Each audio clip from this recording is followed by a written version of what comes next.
Hey guys, I did make a video yesterday. It was really cold, but somehow it didn't upload, and then I somehow deleted it from because I don't really keep those things in my phone.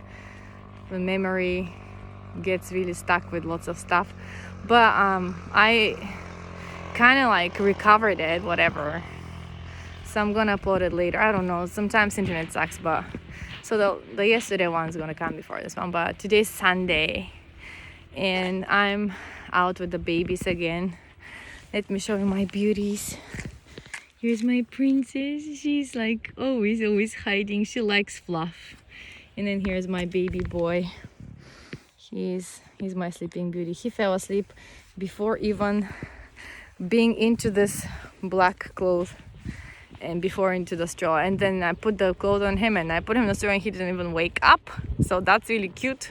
The wind is really cold, so I keep my ears warm and inside the hat, and my hands, I cannot really feel them right now. I haven't found my gloves, but I will. They're somewhere in this entire mess I'm surrounded by in this house I live in, but I'll find them. And today's Sunday. We took the sacrament at home. Again, no church. I think people started going to church, but like those who don't have people to bless the sacrament for them at home, they go. We have their father, so the boys were nicely dressed up with white shirts, and we have those Christmas sweaters that we have for them, and of course they had to fight for that too, which one belongs to who, and it's like, oh my gosh, just give me a break. Is there anything that you don't have to fight for in this world? Seriously. I'm on the hill again, you guys. You know, it's quite the hill. Well, you cannot really see it, but I can feel it. So I have to push the stroller up. And okay, I'm up the hill now. I'm good. But you can see it's really beautiful. Look at the colors. It's really pretty. Well, this way, yeah. And up in the mountain there is really pretty too. Wait, yeah, that mountain. I don't know if you can see it, but because it's kind of blurry, but you can see green, and then you can see orange and red and yellow, and it's just really pretty. Like the leaves of the trees that changed leaves are already gone almost, and it's really pretty.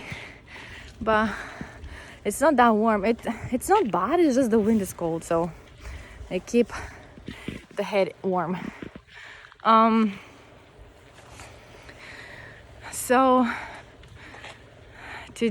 last night we were talking with my boys about something, and I wanted to share with you because it was really nice, but I just forgot right now. It's like, what did we talk about? Let's see. We watched last night the Christmas Chronicles or something, #2 on Netflix.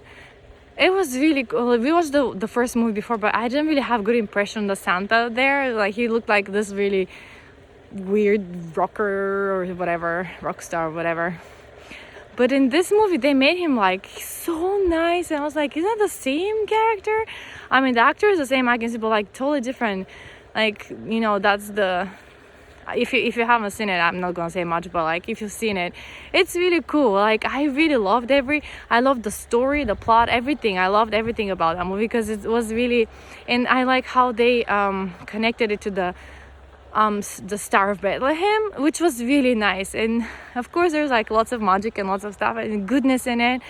I just loved it, and we enjoyed it a lot. So every time when we learn something about Santa and his in the movie, I was like, oh, that makes sense now.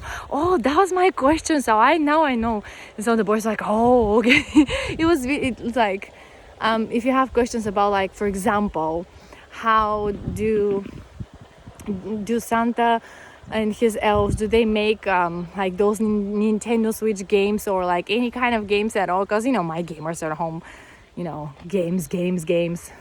So in the movie they show like their elves trying out different kind of virtual reality games and stuff, and we're like, whoa, so they do those things. But then I'm like, maybe it's, I don't know, because we always got Nintendo Switch games, so I don't really know. But this year we said no games. Santa is gonna help us gather together everything possible that is good for camping. So that's our goal for this year, and we hope Santa grant our wishes. We're trying to be super nice. Of course, they fight every day for everything, but that's okay. They're trying their best. So that's that. We watched that movie. Then what else did we talk about? It was really, I was like, oh man, I have to share that with the world tomorrow in my video, but I forgot. It's okay. When I remember, I'll let you know. But usually if we go to church on Sundays, we have the sacrament meeting, and then we partake of the sacrament, and usually no non-corona time, we have 2 or 3 speakers, depends on how much time they gave you. And then we finish the sacrament meeting, and then we have Sunday school. Now that's my favorite part. I love the sacrament meeting. I do. The sacrament part of it I love, because I don't go to church because of people. I go to church because of that relationship I have with the Lord, and you renew your covenants with Him that you made in your baptism. So I like that part. That's the most sacred part, right? But Sunday school I love because we do it in English, and for those who have English, who are English teachers in Japan. And so I always enjoyed it. And throughout the years, there were always like different kinds of people coming and going, and they share their thoughts and their knowledge. And I've grown so much because of their example, and it's just great, a learning experience. So Sunday school has become one of my favorites, but then you have to drop off the kids at the primary, and they're always like 1 or 2 crying, and they don't listen to the teacher, and they just decided to be knuckleheads like dinosaurs or whatever. So those moments had been there too.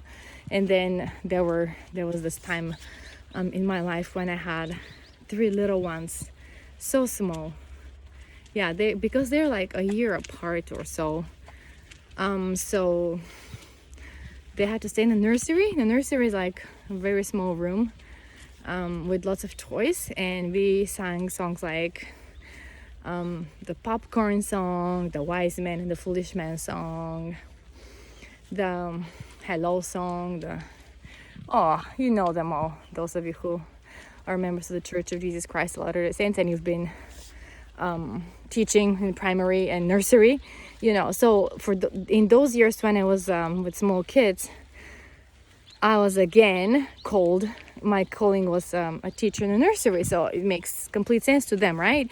But then I was like, can I ever have a break from being with them throughout the whole week, and being with them on Sunday too, and be like, don't touch this toy, listen to mommy now.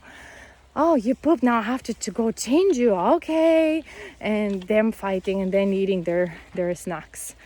And snack time so messy, in the messiest of ways. And it's like no break, right? It's just, so I had that time in my life too. But Sunday school is the best. And now I found those 2 brilliant people on YouTube. They drop their lessons ahead of time, so in the manual you can actually see the lesson, and you could draw notes or take notes from them, and their knowledge is so amazing to me, and I'm speechless. And they're so funny. They're like, I'm Tyler and I'm Taylor, so it's TNT, Taylor and Tyler, and I listen to their lessons a lot. And they have been changing my life and my view of how to see the scriptures, how to see the Book of Mormon, how to see the Bible, why and how things are written, and because they have knowledge about the Hebrew language and about the Bible. It's just amazing to me. Like one of them, I don't know which one is Taylor, which one is Tyler, but the bigger guy, the taller guy, he's like always explaining the meaning of words. Recently I listened to their lesson. It was called Faith, just faith. And so it covered a few chapters of towards the end of the Book of Mormon, when the last historian in it abridges the story, the timeline, the time periods of certain. So he didn't put all the records of all people back in the 600 years before Christ, or 400 years after Christ, actually. Wow, that book contains history of 1,000 years. Wow, I just realized that now. So he abridged few records, and he compiled them up together, and we always wonder, like, wow, there is the history of the Jaredites.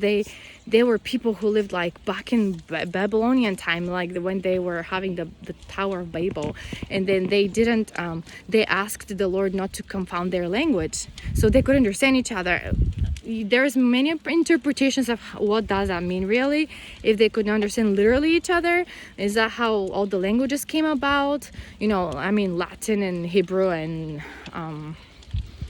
all the languages that we have. I don't know, there are many, but and some of them are not even existing anymore.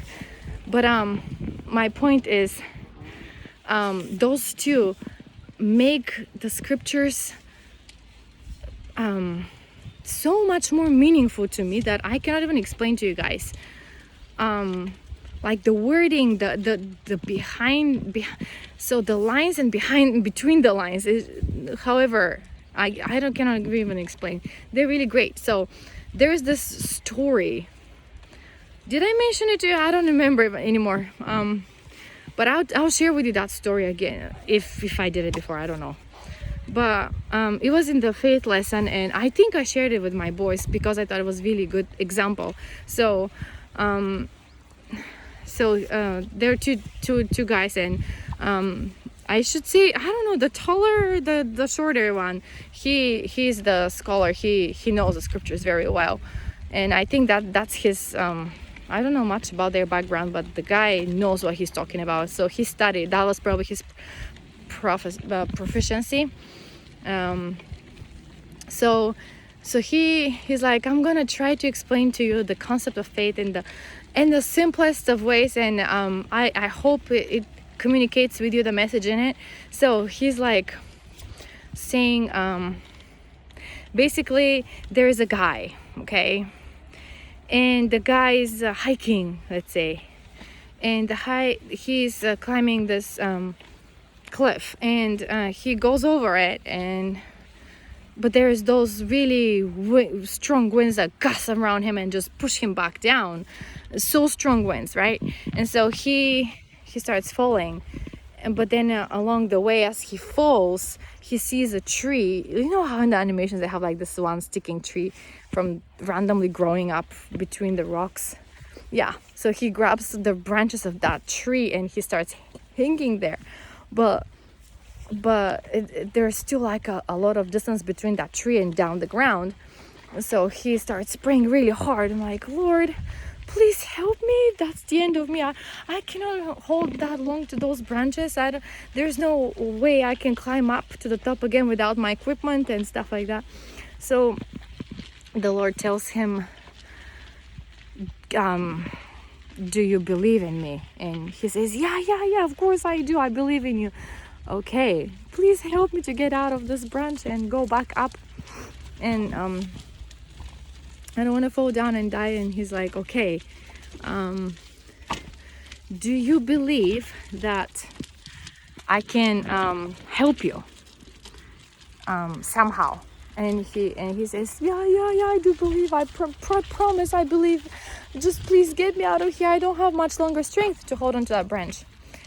And so the Lord says, okay, do you believe that those same winds that pushed you down, do you believe that I can make them take you back from down up and push you back up on the edge of the cliff?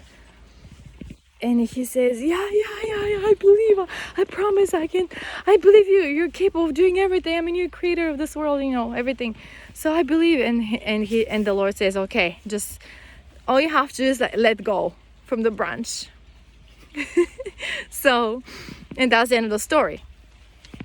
So he lets you decide if the guy let go or didn't. I don't know.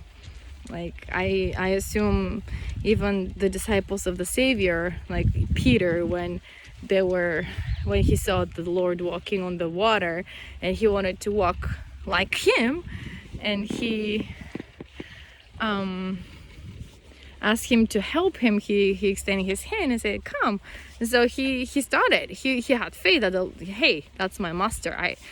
He's my teacher, he's my mentor, he is the Son of God. If he can do it and if he extends his hand, I can do it too. So he has that faith. But then eventually he starts looking at the troubled waters of the sea, and he's like starts doubting, right? And what happens next, we all know, like he starts sinking. And so he's like, help me, help my unbelief. So the Lord eventually helps him up and takes him out of the water, and they go safely to the boat. But I think the main purpose of the story I just shared with you, that was shared in that Sunday school lesson, was that when we exercise our faith, it takes actually it takes out from our part. Like, we cannot just say I believe in God and just sit around and just go and rob banks and things like that, right? You cannot say I'm a Christian and sit comfortably in your life like everything is wonderful and comfortable, and you just say, no, yeah, everything is fine, I'm a good guy. No, it's not like that. It's you have to actually get up and do something about what you believe in, right?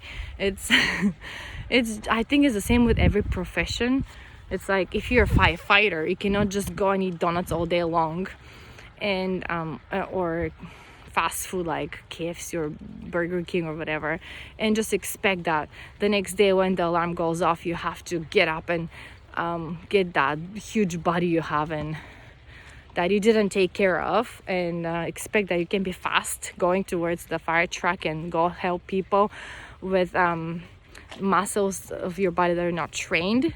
First, I don't know how it's in other countries, but here in Japan, oh my gosh, the training is intense. It's like you're in the military when you're a firefighter.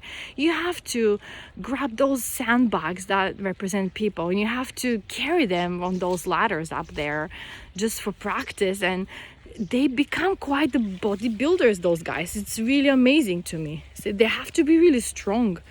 So you do something about it because you believe you can be a firefighter, and you do something about it. You take time and you do you exercise and you practice and you train, and like a maniac to become the person that you have to be fit for the profession, right? It's with every profession like that too. And I believe that's the same with our faith in God, or gods you have, like whatever religion you're with. The concept here is, if you have faith, do something about it, right? So we're trying every day. Yeah, we're trying. When I say we, it's like our house. We're trying. So I really like that story. It just stays with me every time I just think about it. It's like, that is so cool. You have to actually have the faith to let go, so those gusty winds get you back up, so you can keep going and see your faith in action actually revealed to you. It's like, wow. I mean, you read about the prophets who actually talked face to face with God and saw his mighty miracles, performed miracles on his behalf. It's just amazing. And it's like, you think it's like those are stories that happened a long time ago and nothing is like that is happening anymore. Those cool things are gone and we just read about them in the scriptures, in the old writ. No, you guys, those things happen today too. We just decide not to open our eyes and to look at them and to find them and to pray for them and to ask for them to happen to us. That's what I think. If you have the eyes and if you have the intentions and you seek to find miracles and pray for them and ask for them, you can see them happening to you. I believe that 120%. Because I cannot deny, I've seen so many miracles in my life. So many, I cannot even tell you. Like, even as a little kid, when I didn't belong to any church at all, we always prayed with my sister somehow, whatever, I don't know. My parents didn't raise us in any religion because we lived in communism. You have to understand, communism is like no religion there. Like, your leader is your God, right? No Bible at home was allowed. No baptisms in church, even if you're an infant, like in this huge cup that they sprinkle water on you. No, none of them was allowed. So, wow, that's something really, really loud. There's a guy working on his field. Sorry about that. I'm gonna try to pass him quickly, but my main point is like, we were not raised with any religion. My parents were never religious, so. But my sister and I always somehow kept a faith and kept a connection with God. I don't know, because back then I didn't know where we come from. Is from his presence. Look at this guy. He's working really hard. But this doesn't look like an abandoned field anymore. And look at that big huge crow. I don't know if you can see. Yeah, it's really, really huge. Crows here in Japan are like twice bigger than those in Bulgaria. Like I remember seeing crows back home, like, yeah, they're big birds. Then I come here, I'm like, gosh, they're monsters. They take eggs from the egg farmers around here, from their K-trucks. K-truck, that's a K-truck, small truck. It's really cute. They take eggs, they take big chunks of fruits and vegetables, whatever they can. They're so huge. They're big. Crows here are monsters to me. They're as big as a cat, seriously, if not bigger. Like in the summer, they're so scary because they make that gaw gaw sound, and then their mouths are open because it's so hot. If it gets up to 40 and they're black, can you imagine that they attract the sunshine and just they hide in the woods? I can imagine. But anyways, back to my background with religion. Like, I didn't really I was not familiar with anything, but my soul was always searching. At some point I remember in my childhood reading, even before it was required actually from school, which was a requirement to read those ancient records of the hey, how do you say it in English? Iliad, Odysseus, those Greek gods and goddesses. I love to read about that. I just loved it. And then I would get a piece of paper and I would draw them how I imagined them, because my books didn't really have many pictures of the characters. And my mom was like, why are you so interested? I'm like, I don't know, it's amazing to me what people believed in back then. And I just want to know about like the, you know, those half gods and goddesses, like how some certain goddess will come down to earth and fall in love with this young man, but then it's forbidden, but then she will have a baby and then it's a demigod, just like Moana's movie. Yeah, like what was his name? Maui. Yeah, something like that. So I was always fascinated, and then I started reading about the Egyptian gods and goddesses, and they have really cool stories. Like, there were stories written for kids, but like grown much older kids than I was, and I really like to read them. And it was all in details explained and so beautiful, and like the nature. I read about the olives, how they were harvesting them and how that's what they were eating. Those poor people in Greece who were harvesting them, and those who lived around the palace and the courtyards of the palace, and how their appearance, their clothing was much more fancier, and it was just amazing. I loved it. So I was interested in those things, and I would remember seeing the sunset from the 8th floor that we lived in our apartment, and I would just look at the sun, the huge big red sun setting down, and I would be like, oh, that's like Amon-Ra, like the Egyptian god of the sun. So I would be like talking my mind to the sun, like, oh, come again tomorrow, and things like that. So my soul was always seeking, you know, I was always curious about those things. Then when I was very little, I remember in my dad's place, my great grandma, so my dad's mom, my dad's mom, something like that. I actually met her. Like, we had good summers together, and she would have like stuff, like anciently old stuff, like, and I would see like because Bulgarian religion is like Orthodox, Christian Orthodox, like Russian, like so many Eastern Europeans. So it's not Catholic, it's not Protestant, it's Orthodox. So there are lots of saints, and you go to the churches, and they're beautiful paintings on the walls, on the ceilings, everywhere. And golden statue, no statues, how do you call it, like the frames of the picture of the certain saint is like covered with the gold in a certain place. It's just really beautiful. The art behind it is just beautiful. But then I get so confused. There is the saint for that, and saint for this, and saint for the wine, saint for the fish, saint for, oh, there's so many saints for the health. That is the most popular one. Everybody goes to put the candle in front of and pray, because everybody wants health, right? So there's so many. But then there was this little tiny metal image of a saint. I am not sure. It looked like a grandpa with the halo and a beard, and the face was, it's like, it reminds me of you know how they froze in Star Wars Han Solo. Yeah, that's how it looked like. The face was like, frozen, like, it's a metal image, right? So wow, what comparison. I thought, anyways, I love Star Wars. Anyway, so I got this one. I didn't ask my grandma if I could, great grandma, if I could have it. I just got it, and I kept it on my bed.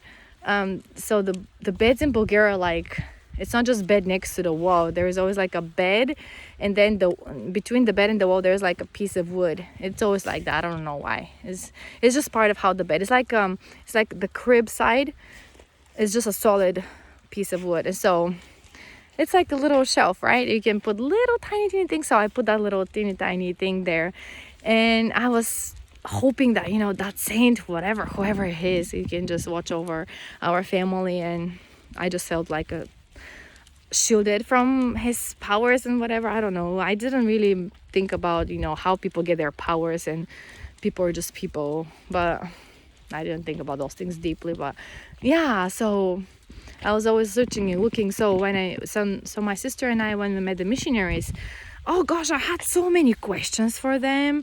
You know how the missionaries are so nice and so kind and so smiling and so happy and cheerful and nice, and they're just like little angels. They're so kind and quiet, and it's so cute. They're cute. And so I gave them so hard time. I asked so many questions, because I'm a person who asks a lot of questions, and always the why is there, always why. And so they were the only people actually who happened to know all the answers of my questions.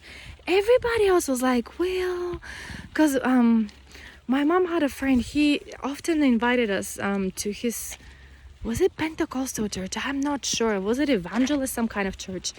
I don't know, honestly, because I was still in elementary school, so I don't remember much.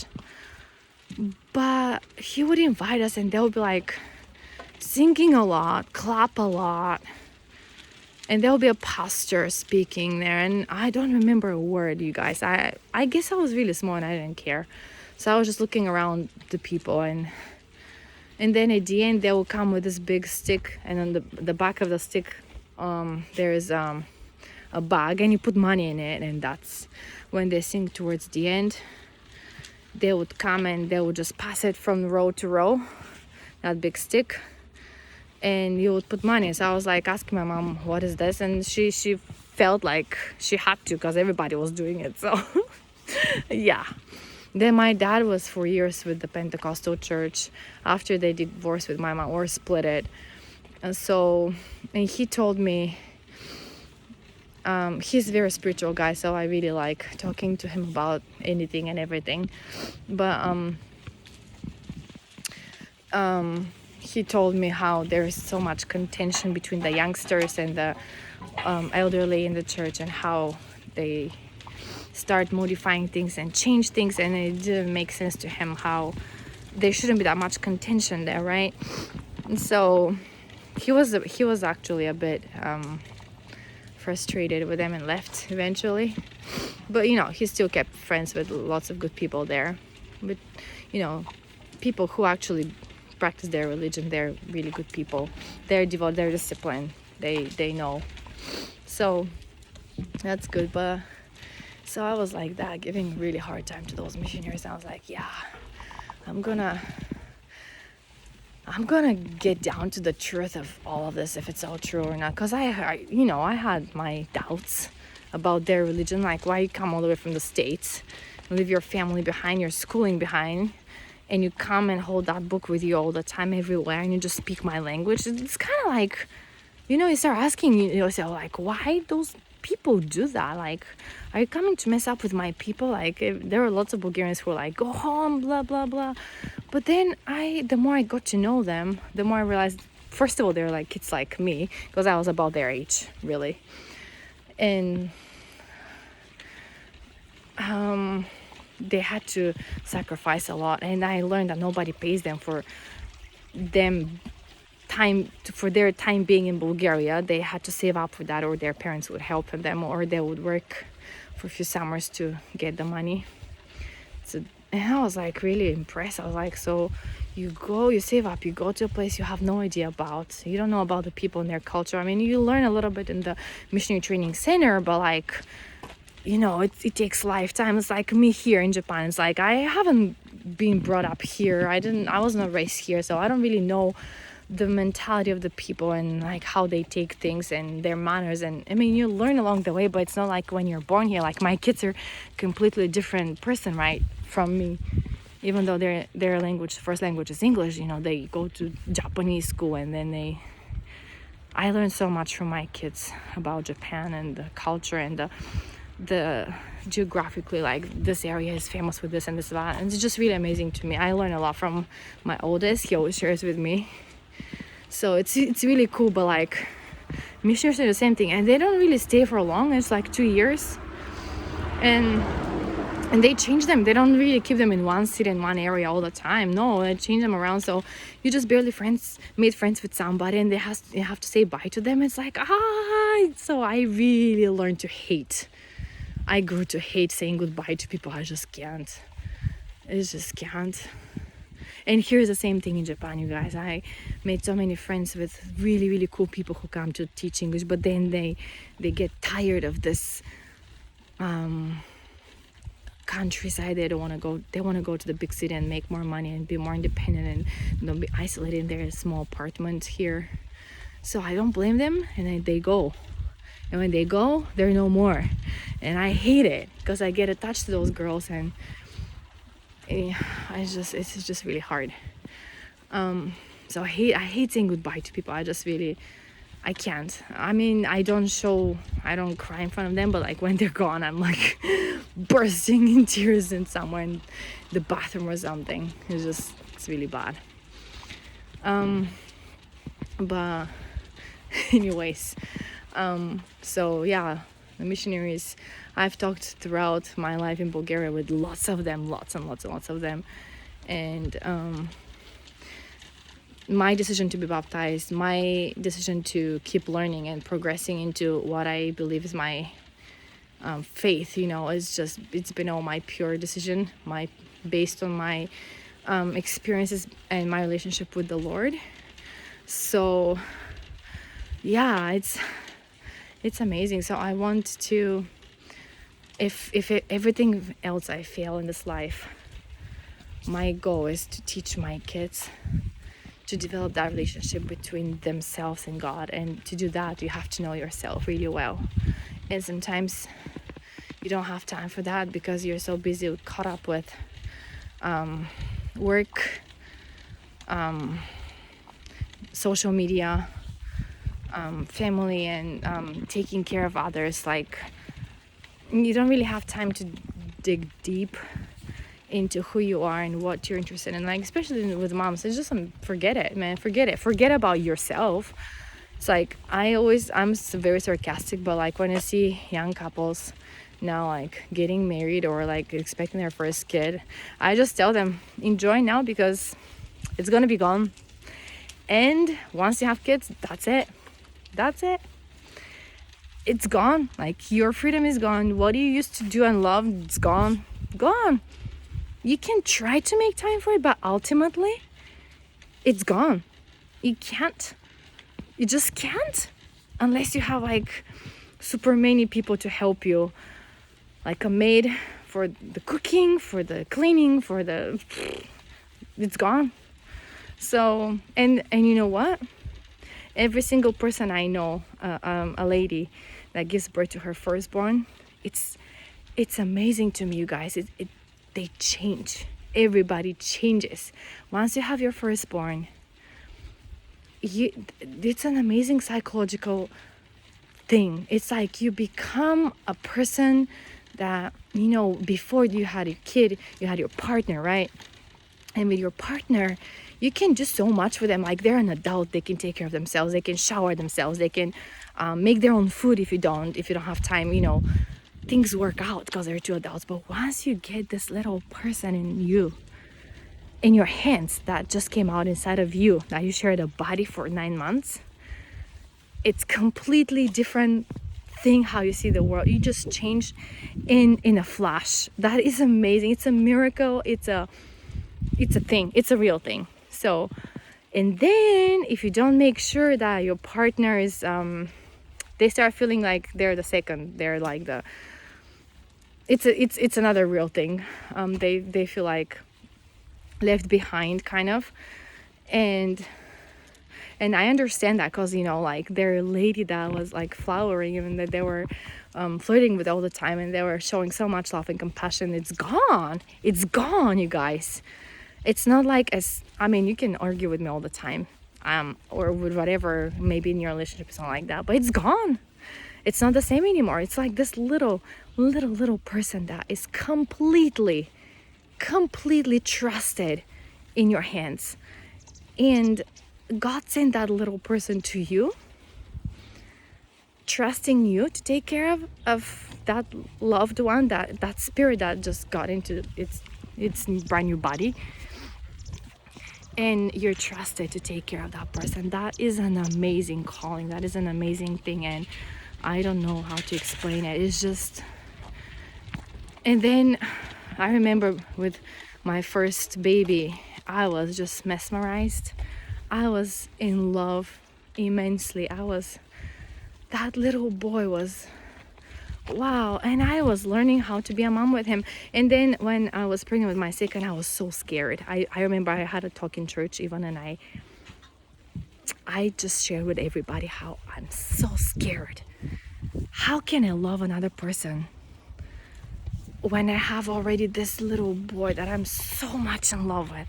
I was scared that I'm not gonna be able to love two at the same time as much as I love my firstborn, right? And then he came, and it's like, people say, my mom-in-law, she's very wise. She told me once, because she raised 6 children pretty much by herself. Yeah, a lot alone times, I suppose. But she said, people, neighbors, they start telling you, they start saying, have to divide your attention, your love to 6 kids. But she said, I don't believe that. It's not division, it's multiplication. It multiplies. So the amount of love you give to one times 2 becomes the amount of love it's times 2. It's just amazing. And I will always remember those words, and it's true. Now I have 5 kids, and let me tell you, the 4th and the 5th came together, and I tried my best to spend as much time as I could with the other 3 before those 2 came, because I already knew. I knew that when those 2 come, it will be so shocking. It will be so like Thor sent a thunder into your head or whatever, struck you with that magical hammer he has. That's how it's gonna feel. And it does. It did. I love those 2 more than my own life, and they are just amazing kids. They are so beautiful. They're so wonderful. They're so great. And I assured my 3 boys before those 2 came. I told them every day how much I love them, how much I tried to prepare them mentally that they will be the people who will be helping me, and they'll be able to do their own things, and especially prepare stuff for school, because mommy will be, and especially the first year of their life, mommy will not have so much time, because those little people, they cannot do much on their own. So I try to prepare them mentally for that, and we spend so much time together. I remember that summer when I was pregnant with them, that was like last summer, yeah. Instead of going back to Bulgaria, which I really regret we didn't, we should have, because Corona. But I was thinking, it would be hard for me being pregnant, and then we had a wedding in Hawaii. That's why we didn't go. It would be a bit too much to go to Hawaii and to Bulgaria in the same year financially. So we didn't go. And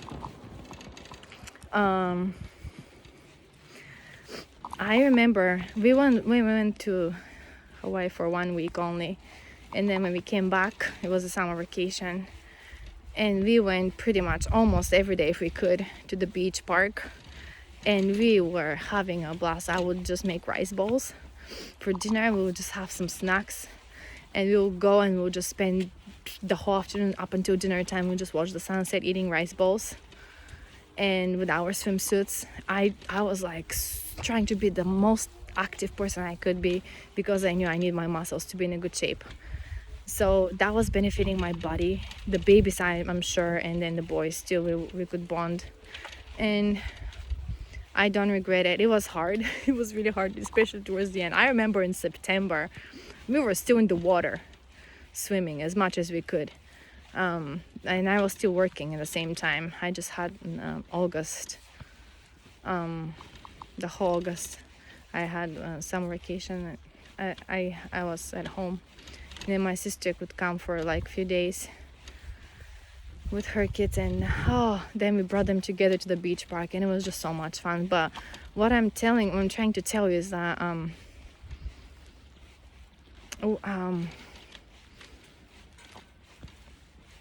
yeah, being a mom is a thing, and it takes a lot of energy, but they also charge you up. Like right before this little boy falls asleep, he takes time, he fights, he wriggles, he just pushes you away, and you have to have a lot of strength in your arms, to be honest, to hold. And quite honestly, sometimes I just give up and I have to sit down, and once he knows you're sitting down, he gets up and starts crying more. So you have to be up to put him to sleep and rock him. But my arms get really numb, so I have to get some rest. So it's a process, it takes time, but I'm actually really, really tired at the end of it when he's already sleeping. But hello.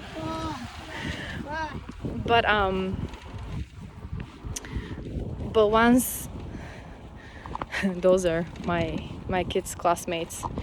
It's a family that has like how many? 8 kids, and they have a huge car. It's like a van. But what I was telling you guys, yeah, it's just really so I would put him to sleep, and then I would once he's asleep, I have to hold him for a while actually.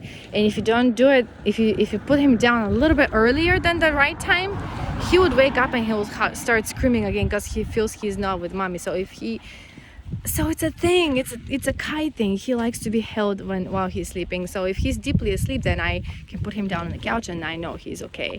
I can cover him up with blankets and just relax. But then that moment when I'm holding him while he's asleep, that is the turning back. It's like it's charging me, because I just look at this angelic, beautiful, smiling, sometimes sleeping face, and this warm baby curled up as much as he could, so he can be as close as he could to mommy. Yeah, that charges me up. And the same with my little girl. She and her blanket is so cute. She hugs her blanket and she starts clicking her little tongue in it, and that's how she falls asleep. And when I hug her in her blanket, I just melt. I could hold them forever. I don't mind holding them forever while they're sleeping. I just cannot do it for a long time because I have to do lots of other things around the house while there's not being in the daytime. But overall, I love them to pieces, and that's what matters the most. So my goal in this life is to teach them, help them, guide them to find themselves, who they are, and develop a relationship with their God, their creator. So one day when they meet him again, they're not going to be surprised who he is, and they just keep their covenants, be people who promised him something so he can pour his blessings that he promised to them. And that's my little sermon for Sunday, you guys. Enjoy your Sunday. It's been a pleasure to talk to you. I remember my first video when I started doing this. I was with a t-shirt, and look at me now. I'm with a winter hat. Oh my goodness. Time sure goes fast. All right, I'll talk to you soon. Bye.